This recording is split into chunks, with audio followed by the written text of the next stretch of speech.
Buddha, it is said, gave 84,000 teachings. Of course, it's not exact. Yeah, we always hear this number 84,000 no? in India.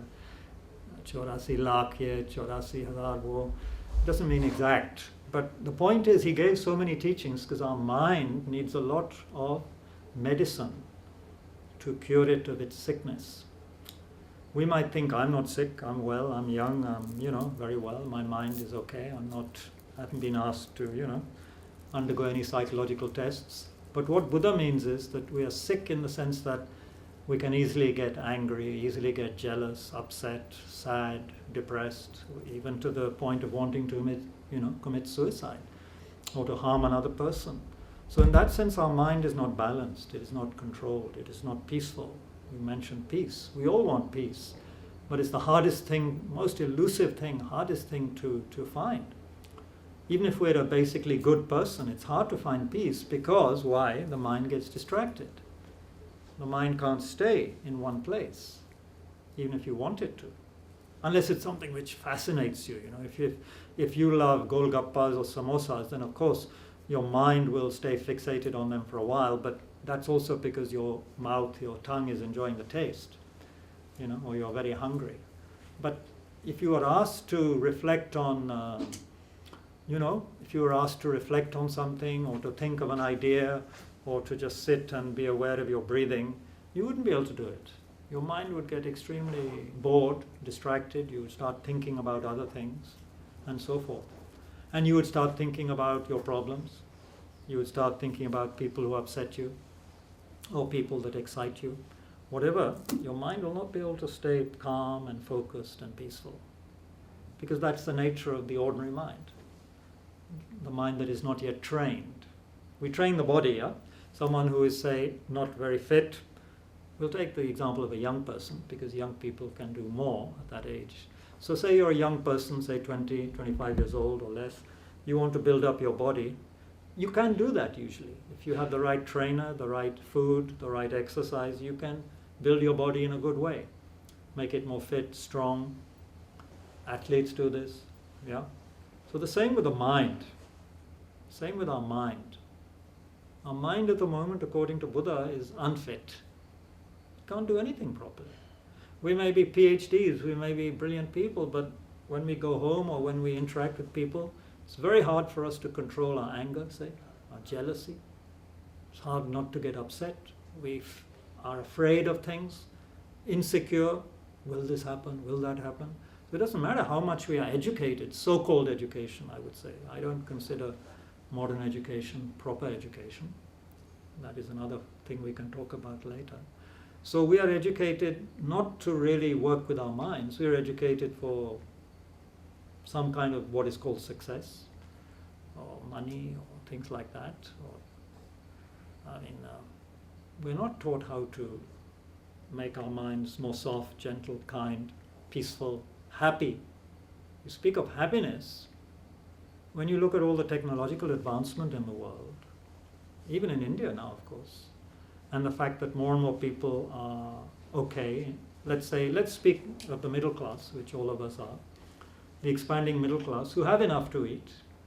Yeah, all of us, I hope, had enough to eat. You'll not come here hungry, bhooke to nahi aaye.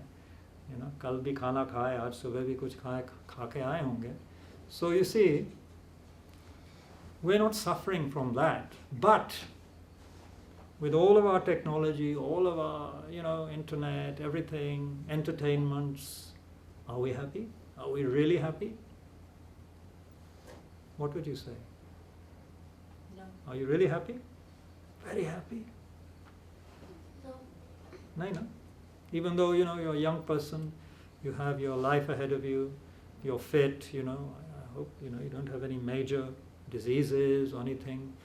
You have had an education. Phir bhi we're not happy. Why is that? So Buddha would say because we haven't yet understood properly what are the causes of happiness. Are there causes of happiness or not? Buddha says yes, definitely. Definitely. Do we know what they are? Not necessarily. We have to train. We have to learn. It's like someone says, I can help your body be more fit and happy, and not happy, your body be more fit and healthy. There are ways to go about it, but the expert, the trainer knows. You don't know. You have to learn. Similarly with the mind, we have to learn. What are the causes of happiness? What are the causes of suffering? This is basic and fundamental Buddhism, which is so important. The Buddha had a very marvelous experience. Under the Bodhi tree, he attained what is called awakening, samyak sambodhi, full and complete enlightenment. He let go of all of the kind of misery and problems and sufferings a human being could ever have. And yet the first teaching he gave, when he went from Bodh Gaya in Bihar up to Sarnath, Banaras, and then Sarnath, what is now Sarnath, he didn't teach about, I had this wonderful experience, in Bodh Gaya, ye hua, wo hua. No, he spoke about our current, present condition. He said it is dukh, ye dukh hai. It is suffering. We are suffering. Because like a good doctor doesn't go say to you, you are perfectly all right. A good doctor who understands your disease doesn't try to make you happy by saying, no, sab theek hai, bas ye goli kha lo, theek ho jaoge. Some doctors say that, but not a good doctor. A good doctor tells you the truth, hopefully. Now, whether we are ready for the truth or not, wo to alag baat hai. But a good doctor will tell you the truth, that you are very sick. Ilaj chalega, le kafi din chalega. Ek din mein theek nahi ho sakta. A good doctor. Bad doctor will fob you off with one pill and say, next please. 50-100 rupees le aao, bas, ab chale jao. A good doctor will tell you precisely how you're sick and what is the remedy, how you have to, take the medicine.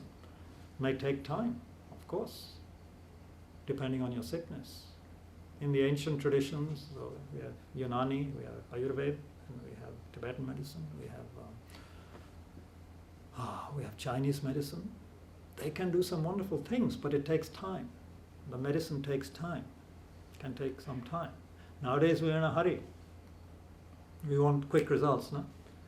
You want an almost instant reply to your, I think WhatsApp, I'm told, is out of date to the younger generation. आपके Instagram photo भेज दिया, आपको तुरंत वापस चाहिए ना कुछ. अब अगर बंदा कह दे नहीं 3 हफ्ता लगेगा चिट्ठी आने में, you'll say what? You won't believe it. How many of you have ever written a letter on paper and put it in an envelope and posted it? Apart from a governmental letter, how many have written a letter in your life? Have you?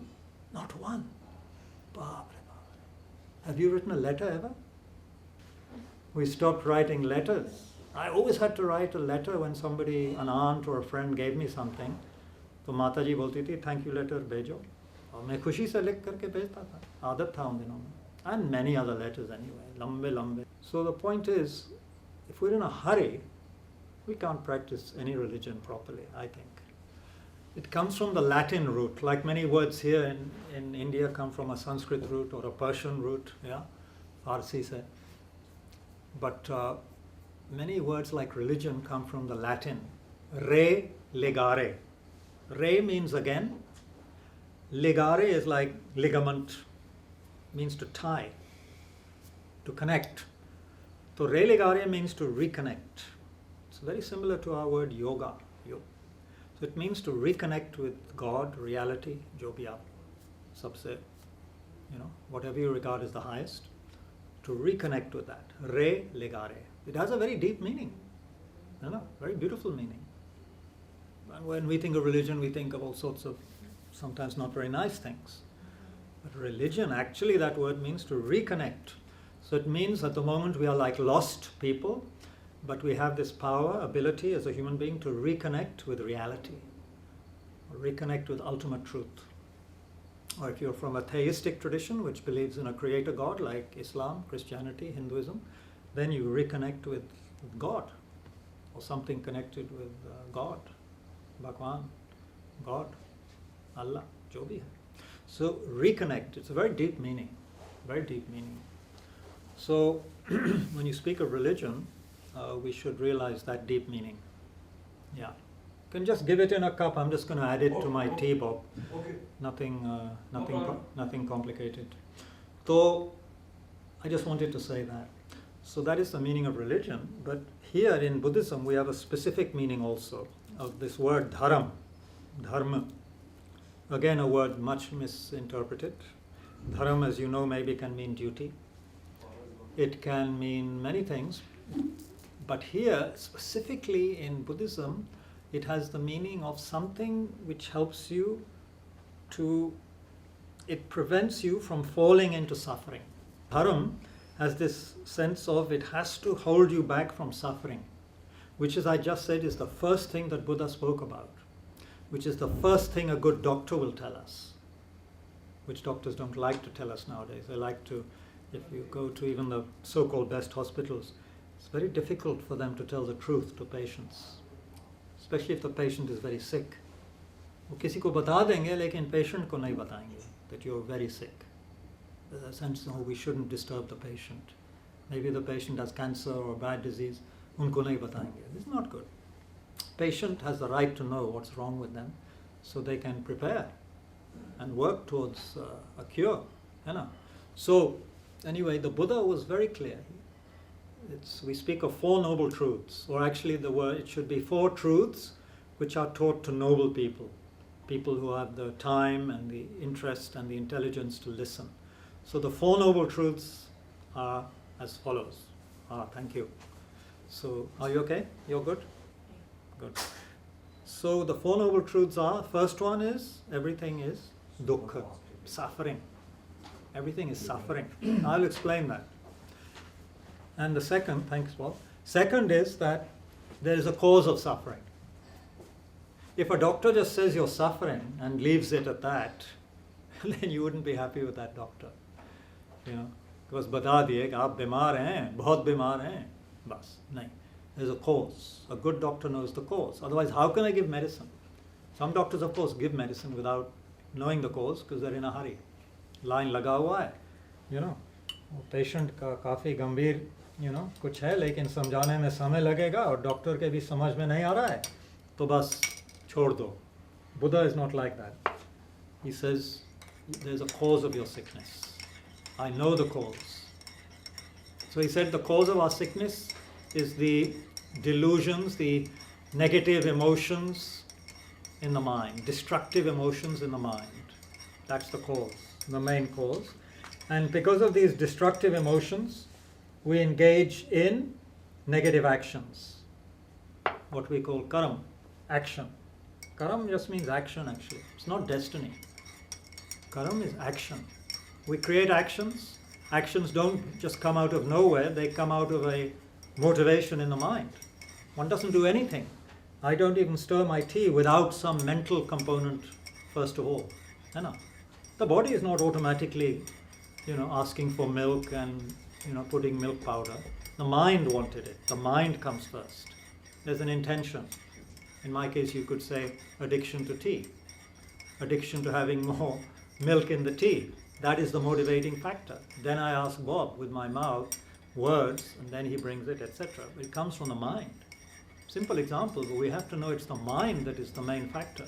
Okay, so the cause of suffering is the destructive emotions, which are basically this wanting, the desire, the anger, the jealousy, the craving, you know, the kind of the lagao, the lalach.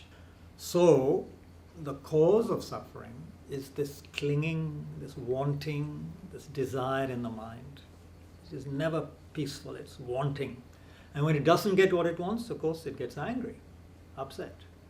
So even anger is very connected with this wanting mind, what we call attachment in Buddhism, desirous attachment, wanting. All of it comes from ignorance. Actually, the root of everything is ignorance, not understanding who we are, not understanding reality properly. That's quite a deep topic, but I have to mention it because desire, of course, is there, but why does desire come? Why do we want things so much? Because we misunderstand reality.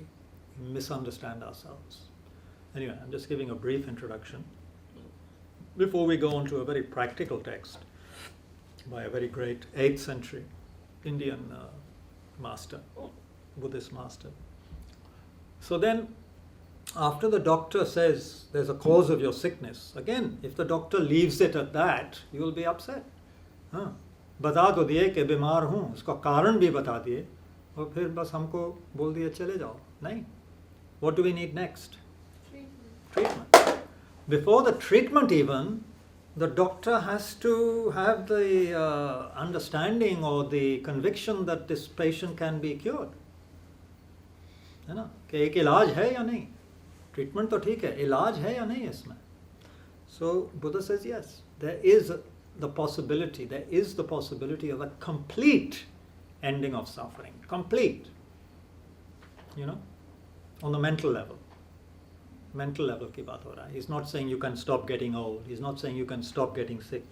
He's not promising us freedom from death. ये तो सब भोगना ही पड़ेगा. But it can happen without any mental suffering whatsoever if we know how to train our mind. So he said, yeah, there is the possibility of a complete ending of suffering. Dukkha nirodha. So first is the dukkha, then the dukkha samudaya, the origin of suffering. Third is dukkha nirodha, the ending of suffering, the cessation of suffering. Fourth, once he said there's an ending, he has to give you the actual treatment. That is the path, marg. जैसे बोलते हैं ना, Aurobindo marg. We are next to Aurobindo marg. Rasta, एक रास्ता है, marg. So there's a marg. उस पे चलना पड़ेगा. You can't just expect a cure without some effort. Without following the instructions of the good doctor, how can you get well? Also, it won't help just to accumulate the medicine and keep it at home in the almari without ever eating it. You have to take the medicine. So I have a very thick book here based on this text. Very thick commentary. Badhiya hai. But if I just keep it on my shelf, I never study it, never practice it, what's the point of the book? What's the point of the Quran, the Bible, the Dhammapad, all the other literature of the great religions? What's the point? If we don't try and understand them ourselves, like she's saying, understand yourself through your own logic, your own intelligence, based on teaching from somebody, okay, but use your own intelligence and then practice it. Tabi na kuch hoga. Otherwise you'll say, this book, it's our book, it's a great book. How do you know it's a great book? How do you know the Bible is a great book? How do we know Dhammapad or this Bodhicharya Avatar text we're studying? How do we know it's a great book? You have to study. Yeah, actually all the religions speak of different realms, whether they use the word bhoot or this or jinn or whatever. Islam has it, Judaism has it, Christianity has it, Hinduism has it, and Buddhism has it. I can't think of a religion that doesn't have this understanding that there are more than we can see with our eyes. Humans and animals, we agree. But I know people who have seen other kinds of beings. And you can't just say, oh, they're crazy or they don't know what they're talking about. Just because I can't see something doesn't mean it couldn't be there. We have very limited senses compared to even some animals can see things we can't see because they have such good eyesight. And it's said dogs and certain other creatures do have an affinity to be able to have a feeling for other kinds of beings and spirits, which humans mostly don't. You often find dogs barking into space where you don't know what they're barking at. And some people say, yeah, they have a feeling when there's other kind of energy around. बस कहने का मतलब यही है कि there is more in this world than we can just understand right now with our limited senses. We should accept there could be more. And so therefore what you're saying is according to our actions, we can create the cause to be reborn in different places, according to Hinduism and Buddhism at least. We can be reborn as a human being if we create very good human kind of karma, helping others, generosity and so forth. We can be more human. But we can also have different kind of future if we behave in a negative way. There are many, many different realms we can be reborn in. Due to cause and effect, not magic, not due to Buddha wanting it, not due to God wanting it, just cause and effect. You create certain causes, you get certain effects. Like in nature, you plant certain seeds, you will only get the result of that kind of seed. You can't plant rice and expect wheat to come. You can't plant wheat and expect rice to come in that field. It just doesn't work that way. So certain kinds of actions create certain kind of results. That's very clear. Bible accepts that, Hinduism accepts, Buddhism accepts. I haven't studied Islam enough to say, but I'm sure there would be some teachings there which accept that positive actions with a positive intention and so forth, with a pious intention, they bring good results. And negative actions, I mean, the Quran is very explicit, isn't it? That I think one verse says, if you spill the blood of one human being, it's like harming all human beings. Meaning, it's very negative. You don't do that. It has a bad effect.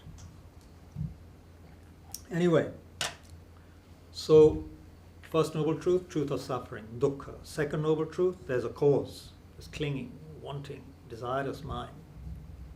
These afflictions, negative emotions in the mind, which then make us behave in negative ways. Third is there can be a complete ending of this by cutting these negative emotions through wisdom and other practices. We can completely eliminate. But to do that, you have to follow the path. Fourth noble truth, truth of the path. So the path, basically, moral conduct, concentrating the mind, and wisdom. Shil, samadhi, pragya, we speak of. Moral conduct, basically not harming others. Samadhi means making the mind very focused, concentrated, without distraction.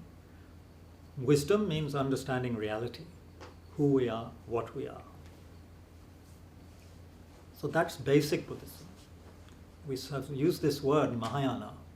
Mahayana means great vehicle, great. Why is it great? Because in the basic practice of Shil, Samadhi, Pragya, which I just mentioned, the aim there, if we practice those three things, we will be able to liberate ourselves, definitely. We can attain what is called nirvana. You've heard that word, nirvana. We can attain nirvana, meaning personal freedom from all suffering. Mahayana mein kehte hain, that's good, and this is also all Buddha's teaching. He said, nirvana is good, but it's not enough, is it? Because if you attain nirvana, you have helped one person, basically, yourself. What about everyone else? It's like everyone is in jail. You only dug a tunnel big enough for yourself to get out. What about all your other friends in jail? You're not going to help them get out of jail? We're talking of a bad jail, okay, not a good jail. We're talking of a bad jail with good people inside. So you can't just escape yourself. Leave everybody in the jail. Your parents, your friends. So like that, yeah? Where was I? I'm not good at remembering what I was talking about. It's a sign of old age and death. Kya bol raha tha main? Every other person to be. How can you leave the jail and leave everyone behind? It's like a mother would never dream, a good mother would never dream of eating food by herself when her 2 or 3 children are hungry. She would never dream of that. She would share the food. A good mother actually give the food to the children, herself go hungry. Parents do this. So how is it that we are so focused just on our own happiness? This is what Mahayana says.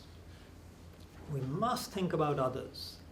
For the practical reason also that we are connected with other people. No person is an island. There's a famous English poem on that. A very famous English poet called John Donne wrote a poem. No man is an island, you know. Nobody can say, I'm just independent. I don't depend on anybody. Can anyone say that? We can't. First of all, our body came from our parents.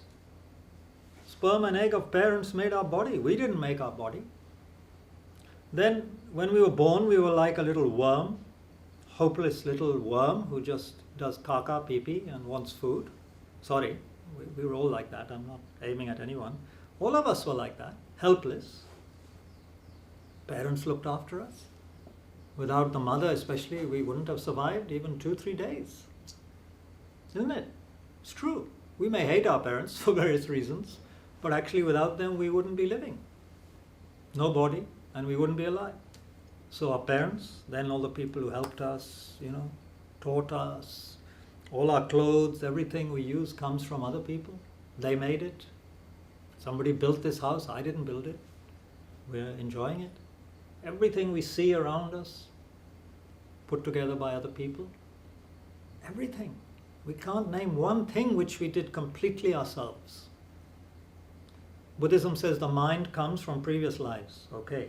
But training of my mind, who helped me develop good ideas, good thoughts? Who helped me to think properly?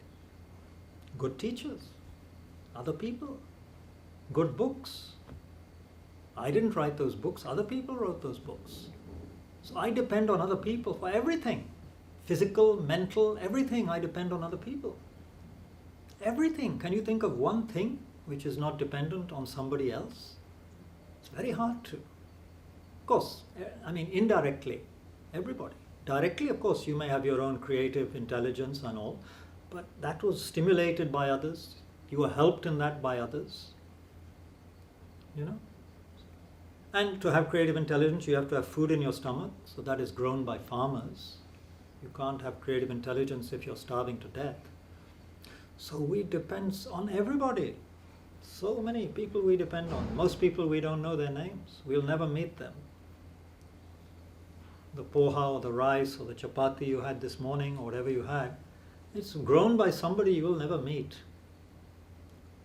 But you're still dependent on those people who worked hard. We don't know how hard they worked. If we have only lived in a big city, we don't know how hard farmers have to work. आप तो देखे होंगे गया में ना? You have seen farmers. Yes. How hard they work. How much it depends on the weather and many things. Often their hard work is ruined by rain at the wrong time or not enough rain. We don't realize. हमारे लिए तो packet से आता है खाना. We don't see the blood and the sweat and the tears of other people. So you see, everything comes from other people. Even people who disturb us or who are angry with us, we say they're also very important people, because how can I develop love, true patience, if people are always being kind to me? If everybody is being nice to me, then it's easy to be nice to them. But how about someone who is upsetting you? They are the real test. So if you can be kind or calm with someone who is upsetting you, that is a great thing. But you will not get that training unless there is such a person. समझ रहे हैं ना? मतलब है, you can only develop your muscles if you are lifting something heavier than you lifted before. ना? Weight training में यही होता ना? धीरे धीरे you lift heavier and heavier weights. Becomes more and more difficult. But that's you need to train your muscles. Similarly, we need more and more difficult people. Otherwise, if everyone's being so nice to us, it's easy to be nice in return. But if someone is challenging us, making us unhappy, then we see, oh, how much have I trained my mind? Maybe not much. Because we see how angry or upset we get immediately if someone is not nice to us. So we depend on these not nice people or people who are not behaving very nicely to develop our own inner courage, our own mind training, our own patience. If we can truly love somebody, meaning want them to be happy, if we can truly love somebody who is harming us, then we can say we are a real spiritual practitioner, which is what Christ meant when he said, love your enemy. He didn't mean you have to invite your enemy to tea, or he didn't mean you have to go to bed with your enemy, but he said you have to want your enemy to be happy. You have to have care for your enemy. Just like a mother will have love for a child who is not behaving well. She may get a bit upset with the child, but in her heart she wants the child to be happy.